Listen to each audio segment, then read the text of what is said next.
프라이빗 웨alth 매니지먼트를 같이 공부를 할 텐데, 제가 감히 같이 공부한다는 말씀을 드립니다. 이거는 일방적으로 원웨이로 제가 뭐 여러분한테 뭘 가르친다 이런 차원보다는 같이 좀 생각하고 고민을 해야 될 그런 주제들이 되게 많이 있어요.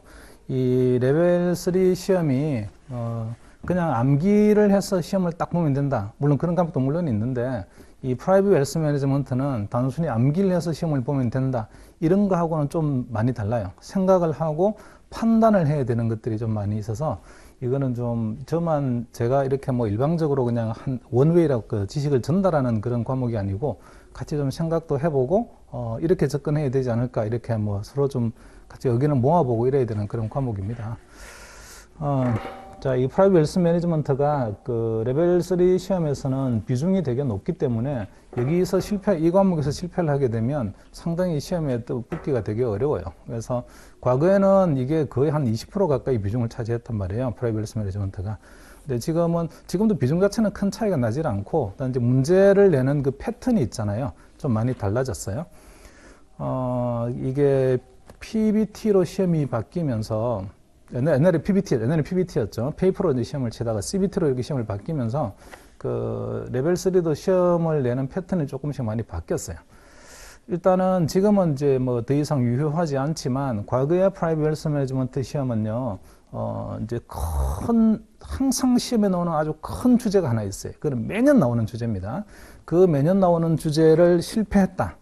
그러면 글자 그대로 멘붕이 오면서 그냥 그다음부터는 진도가 막 안 나가요. 문제를 풀려고 할 때. 그게 이제 계산하는 문제인데, 그 계산하는 문제가 항상 나오는 문제가 8점짜리 문제가 있었어요. 그 8점짜리 문제를 못 풀게 되면 망했구나. 처음부터 그런 생각이 들게끔 이렇게 그 문제가 있었는데, 지금은 그게 없어졌어요. 다행히도. 그래서 조금은 편하게 시험 준비를 할 수는 있는데, 그러니까 메인 디쉬가 있고, 과거에는 메인 디쉬가 있고 사이드 디스가 있는 거예요. 이런 식으로 이제 세팅이 돼 있단 말이에요. 시험이 프라이빗 웨alth 매니지먼트는. 지금은 메인 디쉬의 개념이 없습니다. 그냥 이것저것 다 나와요. 그냥. 그래서 좀 유비쿼터스란 말이 있잖아요. 이렇게 저렇게 막 편제해 있는, 그 사방에 뭐 흩어져 있는 주제들을 여기서도 튀어나오고 저기서도 튀어나오고 뭐 이렇게 합니다. 그래서 큰 덩어리로 시험을 친다 이런 개념이 아니고, 조그만 세그멘트 단위로 이렇게 시험을 갖다가 친다, 이렇게 생각하시면 됩니다. 그래서 이 말은 무슨 뜻이냐면, 그 프라이빗 웨alth 매니지먼트 공부하실 때 every detail이 다 중요하다는 거예요. 그래서 어디에서 시험은 나올지 모른다는 every detail이 다 중요합니다. 저랑 같이 이제 공부를 하면서 제가 이거 별표하세요 이런 식으로 말씀을 드릴 텐데, 그 별표하라는 거는요, 꼭 기억을 하셔야 되고, 그 다음에 만약에 내가 항상 이거 입장을 좀 바꿔서 생각하셔야 되는 게, 내가 만약에 출제자라고 하게 되면 이런 컨셉을 어떻게 시험에 녹여낼까, 이런 걸 자꾸 생각을 해보셔야 됩니다. 그래서 이게 뭐 CBT로 바뀌면서 아직까지는 정확하게 어떤 시험의 트렌드가 확실하게 이겁니다라고 말하기는 어렵지만, 확실하게 달라진 거 하나만큼은 옛날처럼 메인 디시, 그 다음에 사이드 디시, 이런 식의 구성이 아니고, 시험이 그런 게 아니에요. 다 보면은 중간 정도의 비중을 가지고 있는 걸 갖다가 다 그냥 시험을 본다고요. 주제들이. 그러다 보니 막 흘려버리기가 되게 위험한 거죠. 이것도 꼭 알아야 될 것 같고, 이것도 알아야 되고, 이것도 다 알아야 됩니다. 그러니까 좀 일종의 저인망 작전이 필요해요. 밑바닥부터 계속해서 쭉 끌고 가는, 다 훑어가는 이런 것들이 필요하니까, 이걸 스킵하자 이런 개념들은 성립되지가 않습니다. 프라이빗 웨alth 매니지먼트에서는. 이건 무조건 다 해야 되는 거예요. 자, 그 다음에 또 한 가지, 이 프라이빗 웨alth 매니지먼트가 과거하고는 다르게 이 수업이 지금 이 PWM이 끝나고 나면 케이스 스타디를 공부하게 돼 있어요. 그 케이스 스타디가 되게 중요한 시험 주제인데, 이 케이스 스타디 여기는 없어요. 이 북은 없어요. 이 북에는 있지 않고 다른 책에 있습니다. 그 케이스 스타디를 나중에 또 해야 돼요. 어차피 우리는 이 프라이빗 웨alth 매니지먼트 맨 마지막 시간에 케이스 스타디를 할 텐데, 그 케이스 스타디가 시험에 나오는 유형이다, 이렇게 생각을 하시고 그 케이스 스타디를 철저히 파야 됩니다. 철저히. 근데 그 케이스 스타디가 대부분 뭐하고 관련이 되는 거냐면, 인슈런스, 보험하고 되게 많이 관련이 돼요. 그래서 지금까지 CFA 공부하면서 인슈런스라는 거 하나도 하지 않았잖아요. 그러니까 이게 되게 좀 복잡한 주제가 되는 거죠. 지금까지 하지 않았던 주제가 등장을 했으니까. 그리고 더불어서 모든 투자의 끝은 뭡니까? 요리의 완성은 뭐예요? 요리의 완성. 설거지입니다. 설거지를 해야 요리가 완성이 된 거예요, 사실은. 그러면 모든 투자의 끝은 세금입니다. 모든 투자의 끝은 세금이라고요. 투자가 끝나고 나면 소득이 있었을 테니까, 리턴이 있을 테니까 세금이 있을 거라고. 그런데 지금까지 여러분 공부했던 거, 레벨 2까지 공부했던 거 한번 생각해 보세요. 자, CAPM. 우리가 공부했던 전통 이론에서 CAPM. CAPM에서 가정이 있습니다. CAPM의 가정 중에 no taxes. 세금 없다. 이런 식으로 no transaction cost. 거래 비용 없다. 뭐 이런 식의 어떤 그런 걸 가지고 했잖아요. 그러니까 레벨 2까지 공부하는 동안에 거래 비용이라는 개념은 하나도 안 나옵니다. 그게 또요, 보면 세금이라는 개념도 하나도 안 나와요. 레벨 2까지 오는 동안에. 그런데 레벨 3에서는 세금이 대단히 중요해집니다. 특히나 기관 투자자 입장에서 세금은 중요하지 않아요. 개인 투자자 입장에서는 세금이 대단히 중요합니다. 그래서 프라이빗 웰스 매니지먼트에서는 뭐를 다룰 거냐면 텍스를 되게 비중 있게 다룰 거고, 그 다음에 두 번째가 인슈런스, 보험을 또 되게 중요하게 다룰 거예요. 프라이빗 웰스 매니지먼트에서는. 이제 시험 문제에서 계산 문제가 나올 때는 주로 뭐가 나올 거냐면 텍스와 관련된 문제가 나오거나 인슈런스 커버리지를 얼마를 해야 되는 겁니까? 라는 문제가 나오거나 그럴 가능성이 아주 높습니다. 그거 외에는요, 되게 워디해요. 뭔가를 갖다 프레임을 짜서 포뮬레이션 이렇게 해야 되는 겁니다. 선언문 쓰듯이 이런 목적 달성해야 됨, 이런 목적 달성해야 됨, 이런 목적 달성해 그 디스크립션 하듯이 말로 써야 되는 것들이 물론 있긴 있는데 그런 것들은 사실은 말로 쓰는 거고 계산하는 문제는 텍스나 인슈런스 쪽에서 계산 문제가 나올 가능성이 아주 높으니까 뒤에 가서 그거는 또 디테일하게 같이 보도록 하겠습니다. 일단은 목차를 잠깐 한번 보세요. 컨텐츠 한번 볼게요. 목차에서 자, 스터디 세션 10에 보시면 Private Wealth Management 1이라고 Reading 21 Overview of Private Wealth Management라고 있어요. 이 Overview of Private Wealth Management가 몇 년 동안 안 바뀌고 있는 챕터입니다. 이게 사실은 Private Wealth Management의 Overview니까 일종의 개관이잖아요. 간략하게 이렇게 훑어보는 거라고요. 근데 훑어보는 거였는데 얘가 과거에는 이 리딩이 시험에 아주 메인에 해당되는 그런 리딩이었어요. 근데 지금은 요 비중이 옛날처럼 그렇게 메인 디쉬를 구성하지는 않고 얘도 그냥 적당한 요리 중에 하나인 그런 정도의 비중으로 줄었습니다. 대신에 어쨌든 되게 전통의 리딩이니까 전통적으로 계속해서 이제 담겨있던 리딩이니까 어쨌든 중요도 면에서는 중요하니까 계속해서 살아있는 거죠. 그리고 여기서 우리가 시간을 좀 보내겠습니다. 이 리딩을 공부하면서. 여기서는 뭘 해야 되는 거냐면 IPS를 작성을 해야 돼요. IPS. 인베스트먼트 폴리시 스테이트먼트, 그러니까 투자 지침서를 갖다 만들어야 되는데 과거에는 그 투자 지침서 만드는 게 진짜 어려운 주제였고요. 그 문제가 나오게 되면 대부분의 사람들이 틀렸습니다. IPS에서 주로 뭘 담아야 되겠어요? 개인의 투자 지침서. 프라이빗 웰스 매니지먼트는요, 공부를 하실 때에 여러분이 누구라고 생각을 하셔야 되는 거냐면 나는 PB다 또는 웰스 매니저다 이렇게 생각하고 공부하셔야 돼요.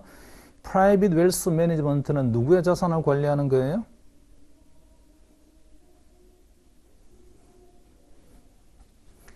아니, 내 자산 관리하는 게 아니라고. 본인의 자산을 관리하고자 하는 게 아닙니다. 프라이빗 웰스 매니저는요, 클라이언트의 자산을 관리해주는 파이낸셜 어드바이저로 내가 알아야 될 지식을 공부하는 거라고, 여기서. 자, 그러다 보니까 여기서 말하는 프라이빗 웰스 매니지먼트의 프라이빗한 사람은요, 제가 아니고 나의 클라이언트입니다. 그 클라이언트의 웰스를 제가 매니지먼트 해줘야 되는 거예요. 자, 그 매니지먼트 하는 거는 보면은 이제 이렇게 돼야 되겠죠. 당신이 가지고 있는 재산 지금 얼마 있나요? 그리고 앞으로 그 돈을 가지고 뭐를 하겠습니까? 이런 것 다 파악을 해서, 그 목적을 달성하려고 하게 되면 수익률이 어느 정도 나와야 되고 자산 배분은 어떻게 해야 되는 겁니다. 이런 식으로 그러니까 지침서를 만들어야 될 거 아니에요. 근데 거기서 되게 중요한 게 과거에는 당신의 그 목적을 달성하려고 하게 되면 연 수익률을 도대체 몇 %를 내야 되는 겁니까? 이런 걸 계산하는 문제가 있었고 그 계산하는 문제가 대단히 어려웠어요. 근데 다행히도 그런 계산 문제가 메인 디시에서 빠졌다고요. 그래서 이 프라이빗 웰스 매니지먼트 리딩 21의 주제에서는 뭔가를 캘큘레이션 하세요라는 주제는 나오지 않습니다. 정말 고마운 거예요. 그는 시험 치는 사람 입장에서는. 단지 그러면 이 고객이 가지고 있는 자산이 앞으로 어떤 목적을 달성하는데 충분한가요를 도대체 뭘로 검증하는 겁니까? 그거를 이제 검증하는 방법이 있는데 그 검증하는 방법에 주로 착안을 해서 공부를 할 거예요. 나중에 뒤에 가서 디테일한 거는 그때 말씀을 드리겠습니다. 자, 이 리딩 21에서 어쨌든 우리가 시간을 조금 보내야 되고요. 이때 꼼꼼히 좀 보겠습니다. 꼼꼼히 여기 시작하는 거니까. 자, 페이지 좀 넘겨보시면 리딩 22에 Topics and Private Wealth Management라고 이 토픽은 하나밖에 없잖아요. 근데 토픽은 하나밖에 없는데 잘 보세요. 거기에 모듈 22.1의 주제가 Approaches to Taxation. 그 다음에요. Tax Location. 다 무슨 이야기냐면 텍스와 관련된 이야기죠. 그래서 거기 22.1하고 22.2는요. 텍스 매니지먼트 이야기입니다. 아까 모든 투자의 끝은 뭐가 있다고요? 텍스가 있다니까요. 그래서 그러면 텍스 많이 내는 게 좋습니까? 작게 내는 게 좋습니까? 궁극적인 목표는 after tax value, 세후에 나오는 밸류를 맥시마이제이션 하자 이렇게 돼야 되니까 그러려면 어떻게 우리가 세금을 줄일 수 있나요? 라는 거를 여기서 공부를 할 거예요. 그래서 요거는 계산 문제거든요. 그러니까 계산하는 문제니까 이 계산 문제 몇 개 안 됩니다. 유형이 몇 개 안 되니까 그거는 철저하게 공부를 하셔가지고 문제가 나오게 되면 무조건 맞출 수 있다. 이렇게 하셔야 돼요. 자, 그 다음에 22.3에 concentrated position이 있습니다. concentrated position. 제목, 뭡니까? concentrated position. concentration의 반대말이 뭐예요? diversification, 분산 투자인데, 분산 투자의 반대가 concentration이라고요. 자, 그런데 우리가 private wealth management의 대상이 되는 이 private한 사람들은 전부 다 개인들인데, 이 개인들이 말이죠. 내가 파이낸셜 어드바이저고 개인이 나한테 왔을 때에 이 사람의 자산 관리를 해주는 대상이 되는 사람은 돈을 작게 들고 있는 사람이겠습니까? 돈이 많은 사람이겠습니까? 돈이 많은 사람이죠. 돈이 많은 사람이니까 그 자산 관리를 해줘야 되는 건데, 자, 문제는 그 돈이 많은 사람이 고객한테 와서 고객이 가지고 있는 자산이 어떤 겁니까를 봤더니 나는 미국 주식도 좀 가지고 있고요. 중국 주식도 가지고 있고 채권도 좀 들고 있고요. 부동산도 가지고 있고 예금도 가지고 있고 대체 투자 좀 해놓고 이렇게 완벽히 분산되어 있는 걸 가지고 있을까요? 그러지 않다고요. 많은 사람들이 오는 거 보면 대부분 컨센트레이트 포지션 한두 개에 집중된 걸 가지고 있습니다. 대단히 위험하잖아요. 그 대단히 위험하니까 이 위험한 컨센트레이트 포지션의 위험을 줄이는 방법이 뭡니까? 이거 할 거예요. 자, 그러면 간단하게 말할 수 있죠. 코끼리를 냉장고에 넣는 방법이 뭡니까? 냉장고 문 열고 코끼리 다 넣고 문 닫는다. 그러면 금방 간단한 답이니까 컨센트레이트 포지션 위험을 줄이는 방법은 뭡니까? 분산 투자하면 됩니다. 이렇게 되면 땡입니다. 자, 나한테 온 고객은 말이죠. 컨센트레이트 포지션이 위험하다는 걸 모를까요? 알죠? 근데 왜 컨센트레이트 포지션을 우리가 없애지 못하고 있을까요? 이유가 있는 거예요. 컨센트레이트 포지션을 없애지 못하는 이유가 있는 겁니다. 그래서 명제는 뭐냐면 이 컨센트레이트 포지션을 건드리지 않으면서 어떻게 분산 투자할 수 있습니까? 요거를 갖다 한 방법 뭐가 있나요? 그런 걸 갖다 여기서 이제 공부를 할 거라고요. 자, 그리고 이 컨센트레이트 포지션 제가 여러 번 강조를 할 텐데, 왜냐하면 이 컨센트레이트 포지션이 일종의 보게 되면 배드락 같은 거예요. 그러니까 어떤 기초가 되는 그런 주춧돌 같은 역할을 합니다. 어떤 의미에서 주춧돌 역할을 하는 거냐면, 컨센트레이트 포지션이니까 위험이 높을 거 아니에요. 변동성이 되게 클 거라고요. 변동성 줄이는 방법 뭐 있어요? 동일한 기대 수익은 유지시키면서 포준 편차를 줄이는 방법 공부했잖아요. 분산 투자 해야 된다고 했잖아요. 분산 투자 해야 되잖아. 자, 분산 투자를 하지 않고도 위험 줄이는 방법은 파생 상품을 통한 해지죠. 파생을 통해서 해지할 수 있다고, 위험 해지. 그러니까 컨센트레이트는 포지션 하나를 가지고 이거 어떻게 위험 줄입니까를 파생으로 한번 설계해 보세요. 이렇게도 나올 수가 있고, 그 다음에 왜 이 사람이 컨센트레이트 포지션을 계속 들고 있는 거죠? 그거 부모님한테 물려받은 유산이기 때문에 처분할 수 없어요. 이런 것들은 behavioral finance입니다. 거기에 어떤 이 사람이 편향 또는 바이어스가 끼어있기 때문에 이걸 없애지 못하는 겁니까? 그래서 이 컨센트레이트 포지션은 파생 상품하고요, behavioral finance 연결할 수 있는 되게 중요한 주제예요. 나중에 이제 이 컨센트레이트 포지션의 위험을 줄이는 방법을 어떻게 하는 거면 되는 건가요? 파생 상품을 이용해서 뭔가 설계해서 해지하는 방법도 있고, 뭐 여러 가지 방법들이 있는데, 그것들을 한번 디테일의 툴들을 한번 공부해 보겠습니다. 자, 그 다음에 22.4는요, 22.4하고 그 다음에 22.5는 뭐 같은 주제이긴 한데, gift and estate planning 있어요. gift는 증여죠, 증여. 자, gift 증여 언제 합니까? 살아있을 때 합니까? 죽어서 합니까? 살아있을 때 증여하는 거죠. 그 다음에 죽게 되면은요, bequest, 상속을 해야 됩니다. 그래서 이 gift and estate planning은 상속 설계예요. 증여 및 상속 설계. 자, 이렇게 되면은 뭐가 등장하는 거냐면 이제 generation, 세대가 등장하죠. 아버지가 있고요, 자식이 있어요. 이런 식으로 세대가 등장하면서 당신이 가지고 있는 그 재산을 자식한테 살아서 증여하는 게 유리합니까? 아니면 죽어서 유산으로 남기는 게 유리합니까? 이런 거 여기서 공부할 거예요. 여기서 뭐가 되게 중요하냐면 텍스 되게 중요합니다. 증여세, 양도세 어떤 구조인가요? 세제 구조가 되게 중요하다고요. 자, 그래서 요거는 이제 그 제목 자체는 기프트나 에스테이트 플래닝이라고 되어 있는데 증여나 또는 뭐 상속 설계에 대한 이야기이긴 하지만 사실 구체적인 내용은 따져 들어가 보게 되면 전부 다 텍스와 관련된 이야기들입니다. 자, 토픽 리딩 22에 보니까 그러면 Topics in Private Wealth Management의 주제가 벌써 뭐가 있어요? 텍스. 일단은 기본적인 텍스에 대한 이야기가 있고 그다음에 Concentrated Position의 위험을 어떻게 해결할까요? 라는 것도 있고 상속 설계는 그러면 어떻게 하는 게 좋은 겁니까? 라는 게 있고 뭐 여러 가지가 있잖아요. 굉장히 많은 게 짬뽕으로 있는 옴니버스죠, 이거는. 이게 바뀌기 전에는, 이게 바뀐 게 원래 한 2년 정도밖에 안 됐어요. 커리큘럼이. 바뀌기 전에는 이게 하나하나의 챕터로 다 나눠져 있었습니다. 하나하나의 리딩으로 다 나눠져 있던 건데, 그걸 한꺼번에 이렇게 묶어가지고 굉장히 요약을 해서 하나의 그 리딩에다가 다 몰아 넣어 놨어요.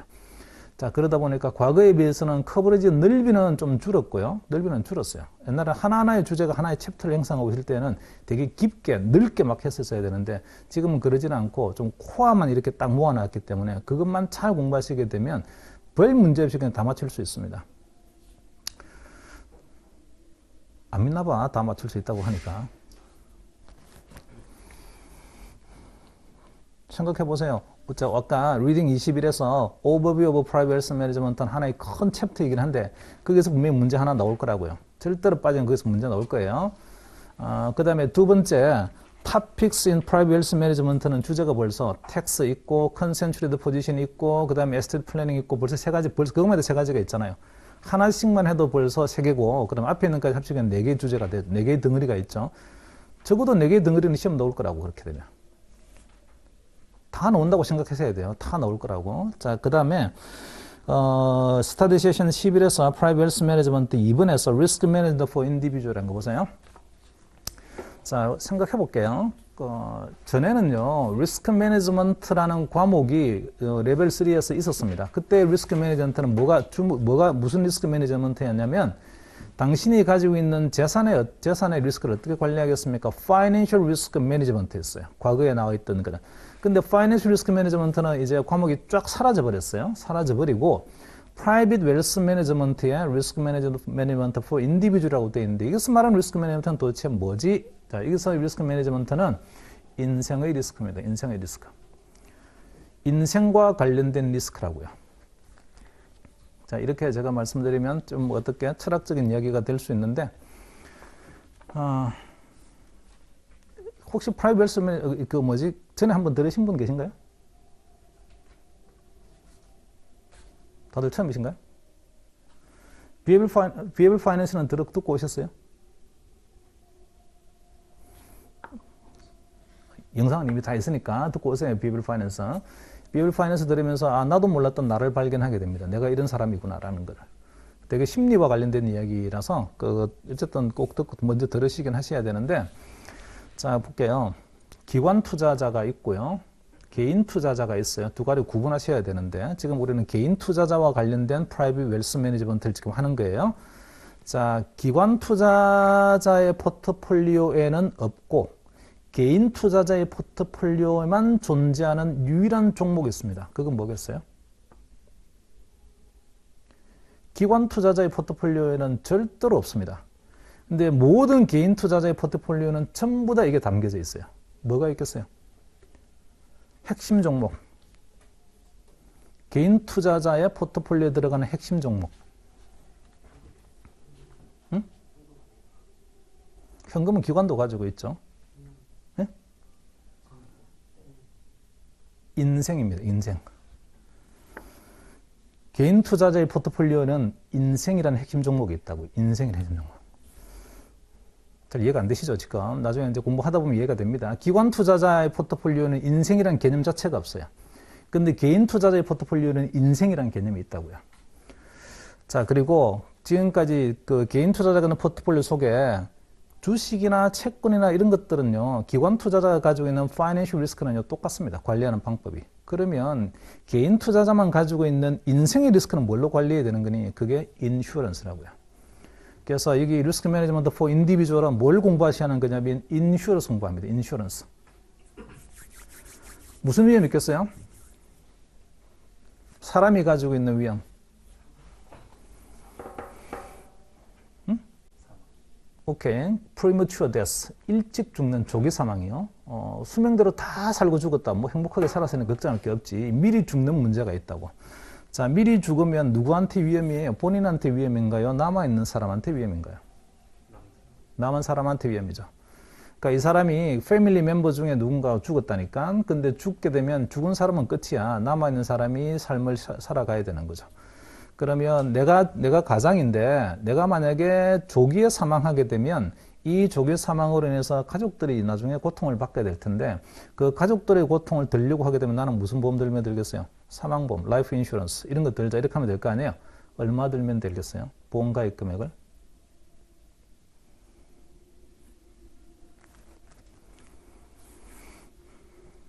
라이프 인슈런스가 해지 수단이죠. 이 사람의 사망에 대한 해지 수단입니다. 얼마를 들면 될까? 이 사람이 살아있다라고 하면 앞으로 벌 수 있는 돈만큼을 보험 가입 금액으로 해놓자. 그러면 죽으면 그 돈을 당장 받으면 되지 않니? 이런 식으로 접근할 수 있죠. 그런 것들이 몸값 접근 방법입니다. 몸값. 이 사람 몸값 얼마지? 몸값만큼 보험 들자. 나중에 그 케이스 스터디 공부하실 때 그 몸값 계산하는 거 그거 하실 거예요. 보험 얼마 가입해야 되나요? 이거 하실 거라고요. 되게 중요한 주제입니다. 계산 잘 하셔야 돼요. 그리고 또 이런 것도 있어요. 몸값이 아니고 몸값 방식으로 계산하지 말고 우리가 가족이 살아가는 데 필요한 생활비라든지 비용이 얼마가 필요한 거지? 그 돈만큼을 이 사람이 죽으면 이 보험으로 커버할 수 있게끔 해놓자. 이런 방법도 있습니다. 그 두 가지 방법이 있어요. 그 두 가지 방법으로 계산하면 값이 다 다르게 나옵니다. 근데 두 가지 방법 다 하실 줄 아셔야 돼요. 어쨌든 그거는 나중에 그 케이스 스터디 하면서 디테일하게 한번 해볼 거예요. 그러니까 사람이 가지고 있는 가장 큰 첫 번째 예외 중에 하나가 뭐냐면 일찍 죽는 위험이 있어요. 그게 premature death risk, 사망 위험인데 라이프 인슈런스를 해지할 수 있습니다. 그게 리스크 매니지먼트 포 인디비주얼 할 거예요. 또 무슨 위험이 있어요? 오래 사는 위험, 롱지비티, 장수 리스크라고 합니다. 롱지비티 리스크. 자, 오래 살면은 누구한테 위험한 거죠? 본인한테 위험한가요? 아니면 가족 전체한테 위험한가요? 가족이 다 고통스럽습니다. 저 사람 빨리 죽어야 되는데 안 죽고 있는 거예요, 그냥. 그러니까 라이프 인슈런스보다는요, 조기 사망 위험보다는 장수 위험이 훨씬 더 무섭습니다. 늙어서 돈 없이 오래 산다. 얼마나 위험하겠어요. 근데 그게 본인만 고통스러운 게 아니고 부양해야 되는 가족도 고통스럽다고요. 돈이 하나도 없는데. 그래서 그러면 그 롱지비티 리스크, 장수 위험을 없애려고 하게 되면 뭐 하면 되겠어요? 죽을 때까지 연금이 나오게끔 뭔가 만들어면 좋겠다. 뭐 그런 게 있잖아요. 그런 것들이 종신연금이죠. 자, 종신연금에 해당되는 것들이 국민연금이 있습니다. 정부가 해주는 연금이 있어요. 그거 말고도 퇴직연금 종류도 좀 있고, 그런데 그 두 가지 가지고는 안 되는 거죠. 두 가지가 안 되면 뭐합니까? 제가 개인적으로 해지 수단을 만들어야 되는데, 그게 개인이 내는 개인연금입니다. 그래서 개인연금을 우리가 그럼 얼마를 가입하면 되겠니? 이런 것들을 공부하면 될 거라고요. 뒤에 가서. 이해되셨나요? 그래서 이 리스크 매니지먼트 포 인디비주얼은 전부 다 인슈런스와 관련된 거고 구체적으로는 라이프 인슈런스하고요 어뉴이티와 관련된 겁니다. 그래서 지금까지 우리가 레벨 2까지 오는 동안에 공부하지 않았던 컨셉이 갑자기 보험이익이 등장하면서 용어도 생소하고요 계산하는 방식도 좀 생소하고 그렇습니다. 그리고 텍스도 지금까지 한 번도 안 했는데 그걸 또 여기서 또 나오다 보니까 용어도 생소하고 계산하는 방식도 좀 생소하고 그래요. 그러다 보니 프라이빗 리스크 매니지먼트가 처음에 되게 좀 부담스럽고 어렵게 느껴져요. 처음 시작할 때요. 근데 조금 이제 공부를 하시고 이렇게 한 두 번쯤 이렇게 보시다 보게 되면 주제는 금방 깨달았고, 그 다음에 문제는 디테일을 내가 외우거나 해야 되는 것들이 있어요. 외우고, 뭐 그 다음에 계산하는 방식을 갖다 확실히 익숙해져요. 이런 것들이 있는데, 그것만 좀 잘 그 연습을 하시게 되면 프라이빗 매니지먼트는 큰 부담 없이 시험 치러 가실 수 있습니다. 제가 이거 PBT에서 페이퍼 베이스드 테스트에서 CBT로 바뀌면서요, 레벨 3에서 제일 쉬워진 과목이 프라이빗 리스크 매니지먼트다. 아주 급격하게 있잖아요, 그죠? 드라마틱하게 난이도가 그냥 평이해졌다 하는 게 프라이빗 리스크 매니지먼트, 그렇게 생각해요. 별 부담 없이 하실 수가 있다고요. 용기를 드리는 거예요, 용기를. 그렇다고 이 과목을 그냥 아예 가볍게 무시하자 이럴 건 아닙니다. 여전히 무게감 엄청 크고요. 여기서 실패하게 되면 시험 떨어진다 이렇게 생각하시고 프라이빗 리스크 매니지먼트는 접근하셔야 돼요. 자, 그러면 디테일하게 한번 보도록 합시다. 자, 페이지를 어디로 가실 거냐면 첫 번째 챕터죠. 57페이지 오세요. 57페이지 리딩 21에 Overview of Private Risk Management 봅시다. 참 친절하게도 이 카플란에서 이 이거점 포커스라고서 레벨 3에는 이거점 포커스가 다 이렇게 있어요. 이런 거 준비하세요라고 뭔가 좀 팁을 줘놨습니다. 거기 보시면 1번에 보세요. Be familiar with 거기에서 보니까 in a given situation이 있어요. 시험이 어떻게 나올 거냐면 사례형으로 나옵니다. situation을 줘요. 그러면 그 situation 사례를 분석을 해서 답을 갖다가 제가 이게 주관식으로 나오게 되면 뭐 describe 하라고 하면 머리가 다라락 쳐야 되는 거고, 뭐 계산하려면 또 계산해야 되는 거고, 또는 뭐 보기에서 멀티플 초이스로 골라야 되면 골라야 되는 거고, 뭐 그렇습니다. 어쨌든 시츄에이션으로 주어진다는 거고, 그 다음에 2번에 보시게 되면요, 거기 두 번째 줄에서 because each case is unique, you cannot expect to pass just by repeating what you saw as the answer to a previous question. 이 각각의 케이스가 다 독특해요. 그래서 혹시나 뭐 모의 이그잼이라든지 또는 다른 시험에서 내가 이걸 본 적이 비슷한 유형을 본 적이 있어서 그거랑 거의 비슷하면 쓰면 되겠지. 그렇게 접근하게 되면 안 된다고요. 그러니까 이게 분명히 나한테 요구하고 있는 뭔가 키워드가 있을 텐데, 키 컨셉이 있을 텐데 그걸 갖다 정확히 좀 잘 캐치를 해서 그런 내용을 갖다 거기다가 써야 됩니다. 그리고 거기 또 2번에서 하나, 둘, 셋, 네 번째 문장을 보시면 in requiring a high level of judgment, 판단을 해야 된다니까요. 이길 거야 라고 내가 판단을 해서 써야 되는 것들이 많습니다. 그러니까 이게 에세이 타입으로 주관식으로 나오다 보니까 이거는 내가 판단해서 뭔가 디스크립션을 해야 되는 것들이 막 있다고요. 자, 그 다음에 3번에서 recognize that there is a process at work in developing IPS. 그러니까 IPS를 만들 때에 어떤 프로세스가 있다. 그 프로세스 단계별로 IPS를 갖다가 만들어야 됩니다. 나중에 뒤에 우리 교재 공부하시다가 그 템플릿 같은 그런 모형이 있으니까 이대로 이 순서대로 뭔가를 말을 채워 넣어야 되는구나. 그거 템플릿을 갖다가 머릿속에 프레임을 좀 기억을 하셔서 거기 템플릿을 뭔가 채우는 연습을 자꾸 좀 하셔야 돼요. 자, 그리고 4번에서 보시면 4번의 두 번째 문장 오른쪽 끝에 보세요. The morning session is generally referred to as an essay. However, the more precise term is a constructive response. 그러니까 우리가 오전에 하는 거를 그냥 에세이 타입으로 시험에 나와요라고 하지만 에세이라고 하는 순간 굉장히 장황하게 뭘 써야 되는 것처럼 생각이 드는데 좀 더 정확한 거는 constructive response, 뭔가 좀 체계화된 답을 쓰면 됩니다. 장황하게 막 수필을 쓰는 게 아니라. 그래서 어떤 describe 하세요라고 이게 주관식의 문제가 나오거나 explain 하거나 justify 하라든지 recommend 하라든지 이렇게 나오게 되면 길게 쓰는 게 아니고요. 짧게 두 문장 또는 세 문장으로 나는 끊는다. 이렇게 생각하고요. 그렇게 접근하시면 됩니다. 자, 혹시 옛날에 나왔던 문제들 이렇게 보게 되면 옛날에 나왔던 문제들은 다 릴리스를 했습니다. 발표를 했어요. PWM 시험 문제 나왔던 것들은. 근데 보게 되면 가이드라인 앤서라고 CF 협회에서 있잖아요. 가이드라인 앤서를 발표를 합니다. 답은 이렇게 쓰셔야 되는 거라고. 근데 그게 되게 장황해요. 되게 장황한 걸 보는 순간 나도 이 정도 써야 되나? 아닙니다. 그렇게 쓸 필요 절대로 없습니다. 아무리 장황하게 써도 키워드나 키 컨셉이 안 들어와 있으면요, 점수가 안 나옵니다. 크레딧 안 줘요. 그러니까 핵심 키워드 중심으로 문장을 줄여서 2줄, 3줄 정도로 쓰는 연습 이렇게 하시라고요. 그래서 그 4번에서 네 번째 문장을 보시면 이런 말이 있어요. The key point that you should appear in your answer have been decided and your answer is evaluated strictly in terms of how well it makes and support those points in a coherent fashion. 그러니까 일관성 있게 어떤 키 컨셉을 딱 잡아서 키워드를 연결해가지고 문장이 딱 돼야 그래야만이 포인트 점수가 나오는 거지. 우리가 미드 라운드 부시라고 주변을 막 두드리는 이야기 아무리 해봤자요 점수 안 나온다고요. 길게 쓸 필요가 절대로 없습니다.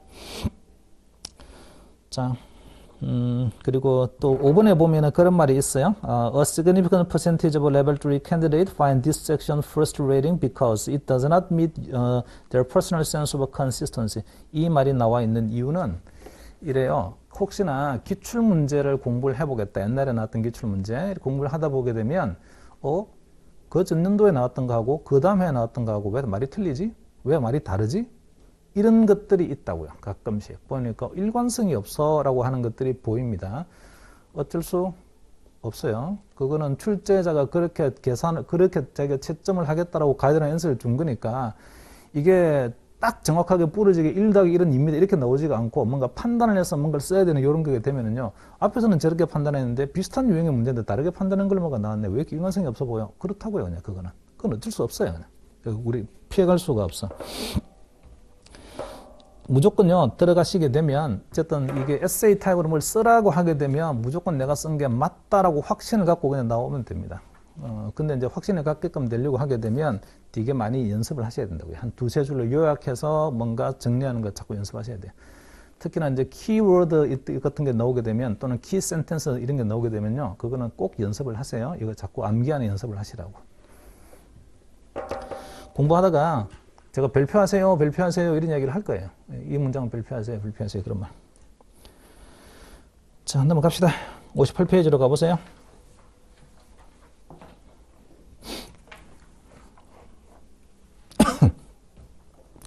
자, 58페이지 모듈 21.1에 Investment Concerns of Private Client and Institution 이라는 거 볼게요.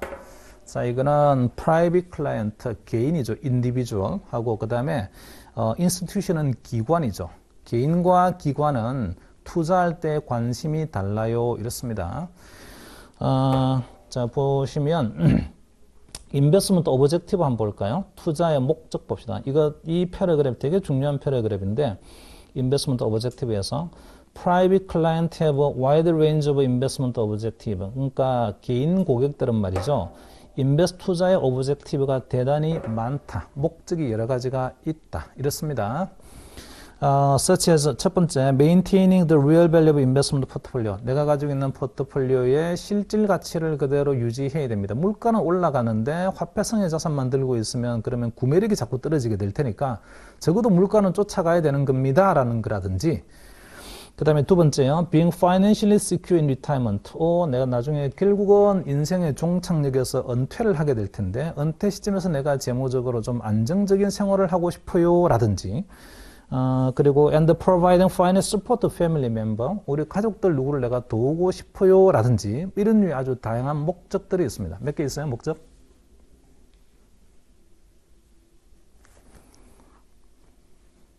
벌써 3개 있죠? 전형적인 목적이에요. 전형적인. 1번, 2번, 3번 번호 해놓으세요. 그거 이제 maintaining the real value of the investment portfolio 그거 있잖아요. 그죠? 1번 해놓고 그 다음에 being financially secure in retirement 2번 해놓고 그 다음 providing financial support to family members 이거 3번 해놓으시라고요. 전형적으로 3개의 목적이 있습니다. 이거 말고도 여러 개 있을 수 있는데 아주 대표적인 인생의 목적이에요. However, this objective may not be precisely defined as the private client may not be able to quantify the size of investment portfolio required at the start of retirement or the annual cash flows required to fund the college expense of a dependent. 자, 여기서 동그라미를 치셔야 되는 게 자, however, this objective may not 동그라미 치세요. may not 그 다음에 defined요. 개인 투자자는 할 수 없다. 제대로 define을 못한다. 그러니까 이 뭐냐면 이 목적들을 갖다 정확히 define을 못하는 거예요. 병원 혹시 여러분 가보셨나요? 요즘 제가 없던 병이 하나 생겨서 이 어지럼증이 좀 생겼어요. 어지럼증이 생겨서 아주 하루 종일 멀미하는 기분으로 계속 어지러워서 병원을 이제 갔죠. 어디부터 갔냐면 이비인후과를 갔습니다. 혹시나 이게 이제 전정기관 쪽에 뭔가 문제가 있는가 아니란가 해서 이비인후과 가서 이제 뭐 검사를 했어요. 뭐 안경처럼 뭔가 이상한 걸 막 뭐 아이언맨 마스크 같은 걸 쓰고서 뭐 고개 돌리고 뭐 이런 게 했는데 이상이 없다라고 하더라고요. 일어서서 걸어보라고 하고 했는데 거기서는 또 이상이 없다라고 해서 귀의 문제는 아닙니다. 근데 저는 여전히 계속 어지럽거든요. 요즘도 지금 약을 먹고 있는데 그랬더니 이제 그 의사 선생님께 하시는 말씀이 처음에 제가 딱 진료를 받을 때 어떻게 오셨나요? 어지러워서 왔습니다. 이랬더니 어떻게 어지러우세요? 그러니까 그냥 일어나려고 했는데 어지럽고요. 누워도 어지럽고 이래 뭐 하여튼 다리 힘도 없는 것 같고 뭐 어지럽습니다. 이랬더니 그렇게 말고 구체적으로 이야기해달래요. 어지러우면 어지러운 거지. 그걸 구체적으로 어떻게 이야기하라고요. 그랬더니 이제 그분이 앞이 캄캄하게 어지럽습니까? 아니면 뭐가 빙글빙글 돌아가듯이 어지럽습니까? 아니면 주저앉아야 될 것처럼 힘이 빠지면서 어지럽습니까? 예컨대 그렇게 이야기해 보시라고요. 자, 거기에 따라 그 증상에 따라서 본인이 생각하는 원인이 다 다르기 때문입니다. 근데 우리는 뭐라고 이야기하는 거냐면 그냥 어지럽다라고만 이야기하는 거예요. 그래서 고객들이 왔을 때도 똑같습니다. 난 돈이 필요해. 돈 불려야 돼. 이렇게 이야기한다고요. 근데 왜 그런 거지? 라고 하게 되면 구체화시키지 못해요. 이런 것들 때문에, 이런 것들 때문에, 이런 것들 때문에 돈이 있어야 되는 겁니다. 얼마만큼은 있어요. 이런 게 없다. 못한다고. 그래서 그러면 PB는 뭔 일을 해야 된다고요? 디파인을 해야 된다니까요. 디파인을. 당신의 목적이 그럼 이거죠. 물가는 쫓아가야 된다는 이야기죠. 그러니까 고객들이 주저리 이야기하는 게 요즘 물가는 계속 올라가고 그다음에 뭐 주식 이런 거 예금 들고 있어봤자 나중에 뭐 물가가 올라가게 되면 뭐 사지도 못할 것 같고 뭐 이런 류의 주룩주룩 이야기를 하게 되면 뭐라고 정리해야 된다고요? Maintain, real value of your portfolio. 이런 식으로 있잖아요. 그죠? 뭔가를 정리가 돼야 된다고. 디파인을 해줘야 된다고. 이해되셨나요? 무슨 말인지? 본인들이 디파인을 못하기 때문에 있잖아요. 그죠? 말을 다 듣고 난 다음에 디파인을 해줘야 된다니까요. 디파인은. 그 다음에 may not be able to quantify 동그라미 쳐서 may not be able to quantify. 또 뭐도 못한다고요? 계량화도 못합니다. 계량화도. 자, 물가를 쫓아가야 한다고 해야 되는데 그러면 연 몇 % 정도씩 쫓아가면 되는 겁니까? 실질 가치가. 물가 상승은 모르겠는데요. 그럼 몰라요. 그러니까 뭘 해야 되는 거예요? 우리는 인플레이션이 몇 % 될 것 같고 따라서 어느 정도만큼은 포트폴리오 가치가 계속 성장해야 되는 거 이런 걸 다 계량화 시켜줘야 돼요. 누가? PB가. 자, 그 다음에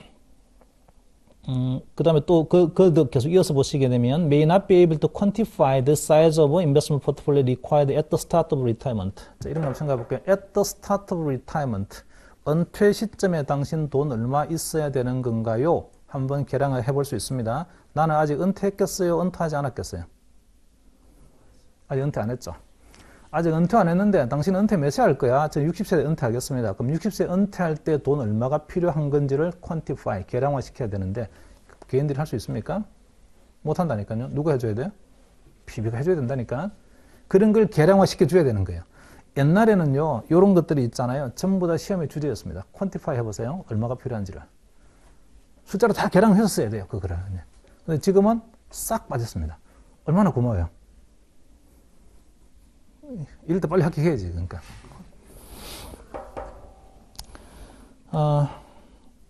그리고 또 investment, 그 다음 문장 볼게요. The investment objective of private client can change over time due to life event. 자, 이것도 되게 중요한 말이에요. Investment objective of private client. private client의 투자의 목적이 시간이 지나면 바뀝니다. 이런 거 한번 생각해 볼게요. IPS를 우리가 작성을 하게 되면 이 고객을 위해서 이 고객이 가진 자산군이 지금 이렇게 있는데 그 자산군을 이렇게 자산 배분을 해가지고 스타트 하고요. 그 다음에 스타트한 이 자산 포트폴리오를 가지고 앞으로 5년 내에 또는 10년 내에 얼마까지는 돼야 되는 겁니다라는 목적을 가지고 자산 배분을 했을 거라고요. 이 말 이해되나요? 5년 뒤에 얼마가 돼야 되는 이유는 그때 집 사야 되니까요. 저는 그때 집을 사야 되고 그때를 위해서 있잖아요. 포트폴리오 이렇게 가야 됩니다. 이랬습니다. 그럼 이 IPS는 몇 년짜리 IPS예요? 5년짜리 IPS죠.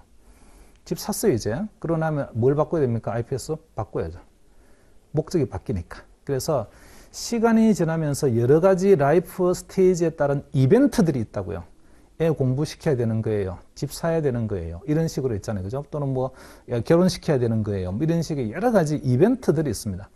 그 이벤트 하나에 맞춰 가지고 우리가 포트폴리오를 지금 다 가지고 있어야 되고, 시간이 지나면서 하나의 이벤트는 이미 완성이 되었으니까 끝나버리면 또 다른 그런 스테이지가 바뀌게 되고 이러면서 계속 바뀌게 됩니다.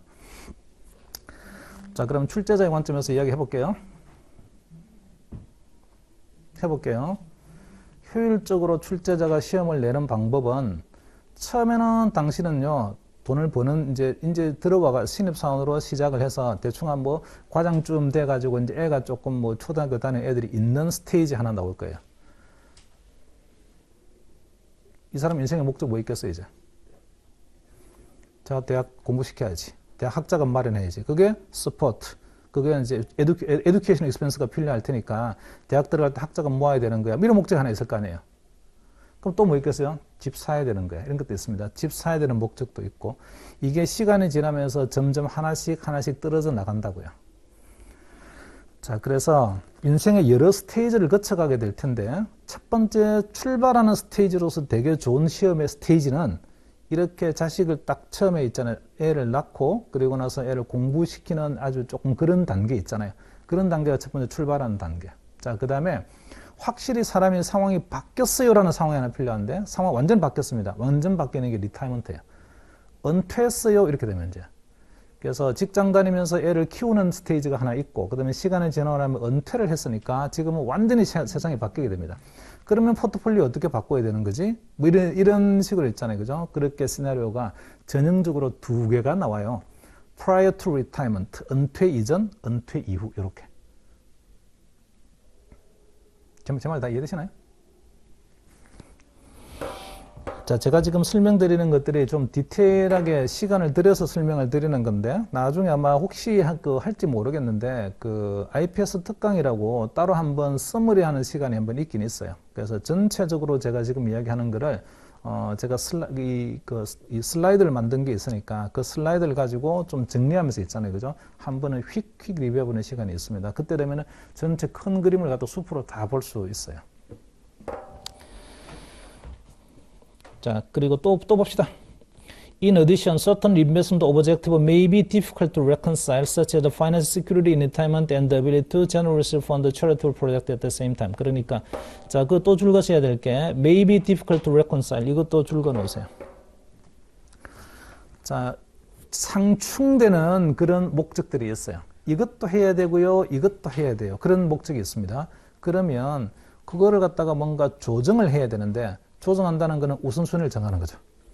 어느 걸 먼저 해야 되는 겁니까? 우선순위 정하는 건데, 그게 또 잘 못 정해요. 그때 누가 도와줘야 되는 거냐면, 이게 프라이빗 PB가 있잖아요. 그죠? 그걸 도와줘야 됩니다. 이 말 이해되셨나요? 자, PB가 해야 될 일 한번 말해보세요. 크게 세 가지 있네요.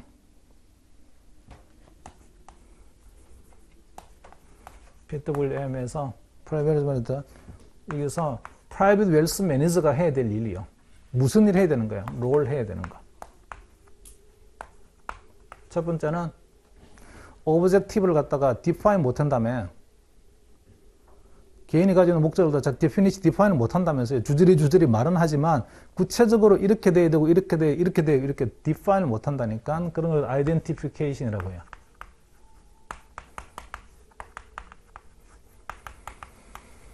goal identification이죠. 정확히 말하게 되면 목표가 도대체 뭡니까? 라는 거다. goal을 갖다 identification 해야 됩니다. 그 다음에 두 번째 해야 되는 거는 quantification, 계량화 시켜야죠. 나중에 은퇴할 때쯤 되게 되면 그래도 뭐 죽을 때까지 걱정은 안 하고 살고 싶어요 하게 되면 돈 얼마 모아야 되는지 계산해 줘야 될 거 아니에요. 그게 이제 quantification이죠. 계량화가 필요하고요. 그 다음에 세 번째는 reconcile 잘 못한다고 했잖아요. 조정을 잘 못한다니까. 그래서 또 필요한 게 prioritization이죠. 우선순위 정하세요. 우선순위. 고울의 우선순위를 다 정해야 돼. 그러니까 요거의 세 가지가 프라이빗 웰스 매니저가 고객을 도와서 해야 될 일들입니다. 이 세 가지. 오케이? 무슨 말이 되시나요? 자, 이거는 나중에 어떻게 놓을 거냐면요. 아이덴티피케이션 하세요. 다른 말은요. 포뮬레이션 하세요. 이렇게 나와요. 포뮬레이션 한다는 게 뭔가 형태를 갖추어 보세요. 이런 뜻이잖아요. 목적을 갖다 체계를 좀 잡아 보세요. 이런 이야기라고요. 그래서 어떤 목적들을 이 사람이 가지고 있는지를 한번 포뮬레이트 해봐라고 하게 되면 아이덴티파이 해야 되고요. 그리고 가능하다라면 퀀티파이 금액이 얼마가 있어야 되는 거고, 그 다음에 우선순위는 뭡니다. 이런 식으로 있잖아요. 그죠? 쭉 이걸 좀 정리를 해야 됩니다. 정리를. 근데 요거는 주로 퀀티피케이션은요, 주로 그 시나리오 내용에 잘 나오지가 않아요. 그냥 숫자를 주어버립니다. 돈이 얼마가 필요하다라고. 옛날에는 그 계산해야 되는 주제였거든요. 근데 요즘은 그걸 계산하는 주제여서 LOS에 확 빠져버렸으니까 돈이 얼마 필요해 그냥 줘요.